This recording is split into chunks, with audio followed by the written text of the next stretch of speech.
Let's talk about Dylan and the Dead. You remember when the Grateful Dead became Bob Dylan's backup band there for, what was it, about 8 or 10 shows? It was about 3 or 4 on the East Coast and about 5 or 6 on the West Coast. I caught the East Coast part. Okay, in my mind, this is the way it goes. I'm hanging out at the party park. I had made plans with Stu and Rory and Davey. Why? To go and see Dylan and the Dead. I think it was in Philadelphia. Yeah, it was. Anyway, they came pick me up. I was at the park. Fucking van pulls in. Jump in the van, hit the road, and the 4 of us head to Philly. Okay. We get there, van door opens, people start buying stuff. Everybody but me takes acid. Okay? I'm done with that shit at that point. And I figure one person whose head isn't completely full of fucking acid is probably a good thing. All right. Tickets. We're in the show and we're watching the Grateful Dead.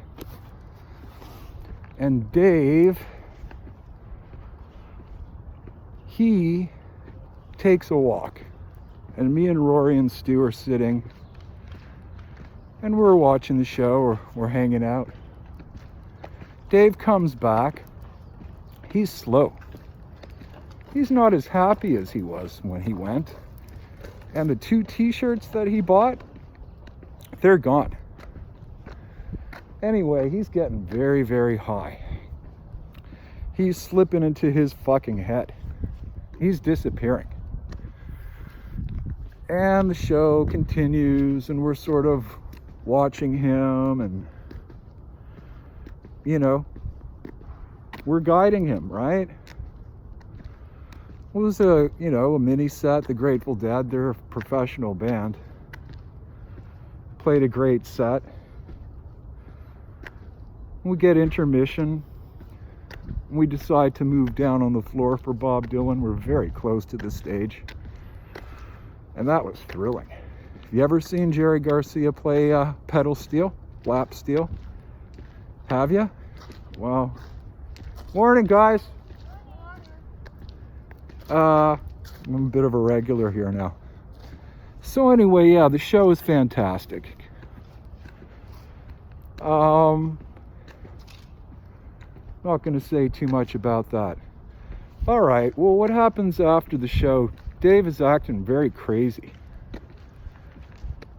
After hanging out in the lot for a while, we all crash, except for Dave. Dave's doing weird stuff. Dave's going to the telephone, trying to find a flight back home instead of waiting until the morning and riding with us.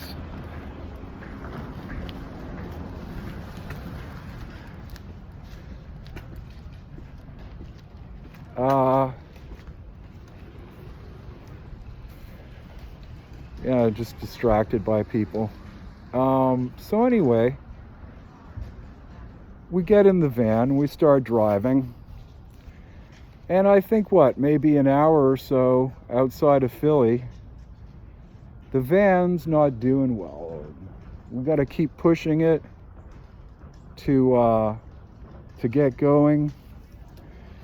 Again, David disappears at one point, and we coax him into the van. We get him into the van. We get him in there.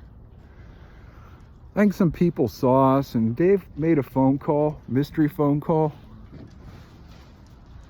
Well, we got pulled over by the state troopers, by sheriffs. We got pulled over by cops. I think it was like a half dozen or so cars. We had shotguns at us. We were yelled at. We were told to lay down by the side of the road. It was all dusty. It's the summer, it was pretty dry. And laying down face first. And they take Dave in the car and they talk to him. And after they talked to him for a short little while, they come out and they told us we could relax. And they said, oh, your friend, he seems to be playing mind games with us. He's not making it much sense, and you know, we think that he's very high. And we told him what happened. We told them that Dave took acid and something seems to have gone wrong. Well, they let us go. And we figure we got to get that van fixed. And it should be looked at, and we need to sort of chill out a little bit. So we take the van to the shop. The guy's going to look at it. There was a shop there. We were in Lebanon, Pennsylvania. Population what? 1,000? They're kind of Quaker people. They wear bonnets. They're very white. Okay, we're looking for a place to stay. We need sort of like a green room, right? We need to chill. And we're getting some doors slammed in our faces. We checked out a few different people for a room, couple, and there's one very nice lady.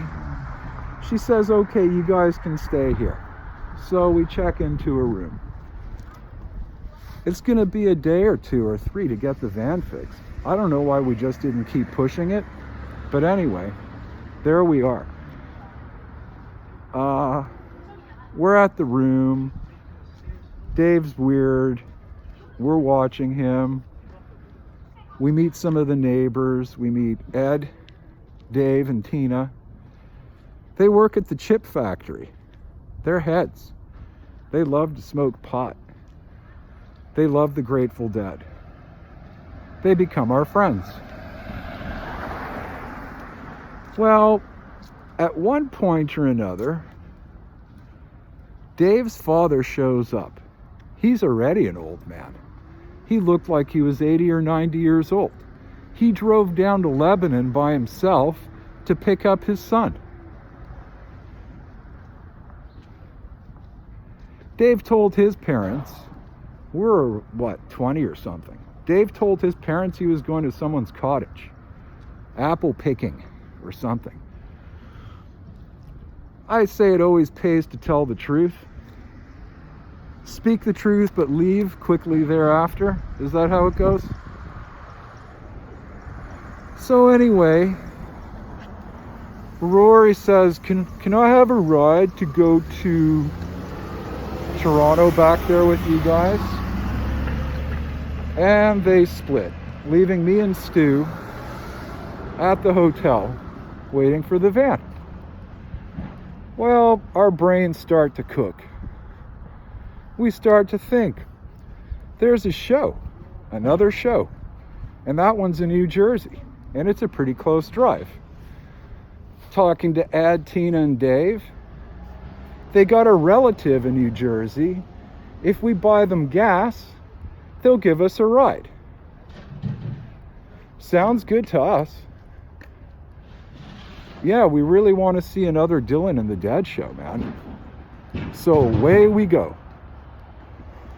We go to the show. It's fantastic. We're thrilled. We're having the, as I always say, the best time, you know. Where you are, I hope you like it. If you do like it, it could be the absolute best place on earth. You might want to stay there. You can stay there in your mind. In your mind, you can be where you want to be. I want to be on a beach.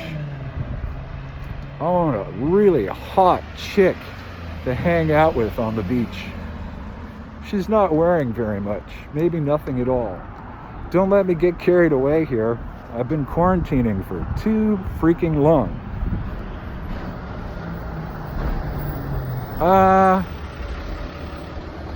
Yeah, we go to the show, we have the best time. I don't know if I've ever seen Stewart jump so high in my life, but for some reason when they started playing Morning Dew, I could swear the guy jumped like 15 feet in the air. Maybe it was his first time hearing it. What was that, 87, 88, something like that. So anyway, we didn't see Dave, the guy who we came with. Ed and Tina went to their relative. Dave came to the show with us. We lost him, maybe on purpose.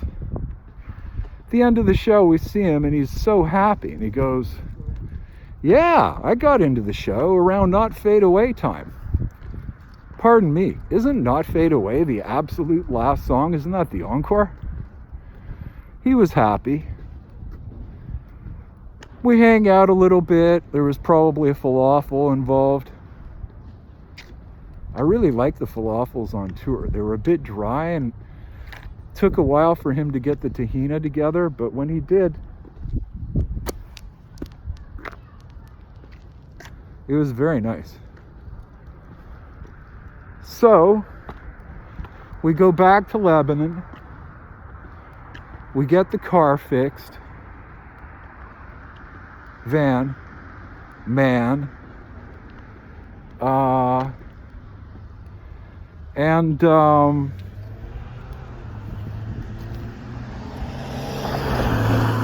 We say goodbye to our new friends. We're driving towards Canada.